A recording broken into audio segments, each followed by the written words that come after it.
The War of the Ninepenny Kings, they called it. But I never saw a king, or earned a penny. After the war ended, I heard it all started when an exiled royal bastard raised an army of sellswords, and the rightful king sent his own army to stop an invasion. Sounds simple, the way the maesters tell it.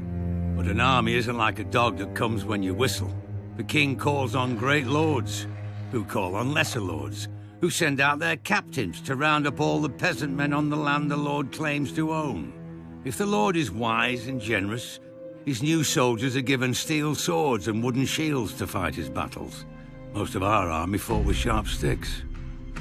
Singers still sing of the valiant heroes made in the war. Sir Brynden Tully, the Blackfish, Sir Tywin Lannister, and Prince Aerys Targaryen, Sir Barristan Selmy the Bold, who slew the bastard Pretender and ended the war at a stroke. But the king whose crown we were defending never came. He mattered too much, I suppose. His hand commanded the crown's armies and died valiantly in his son's arms. Or so the singers say. I never saw that either. I did see the soldiers when they came to our village. They declared I was too young to fight, but my brothers and friends were all going and I wouldn't be left behind. My oldest brother said I could be his squire, though he wasn't a knight, just a potboy armed with a stolen kitchen knife. He'd never need it. I saw him collapse on the march from fever, along with many from our village. I saw our shoes fall apart on the road, our clothes rot off our bodies, and half of us shitting our beds from the sickness and fear. And then we got to the war. In the stepstones, I saw a mace cave in my last brother's head. I saw the lord who led us there cut down, and some other lords shout that we were his now. One day I looked around and realized all my friends and kin were gone.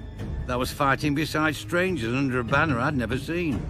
Didn't know where I was or how to get home.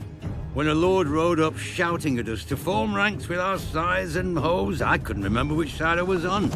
Then the knights came down on us, faceless men, all in steel, and the thunder of their charge filled the world.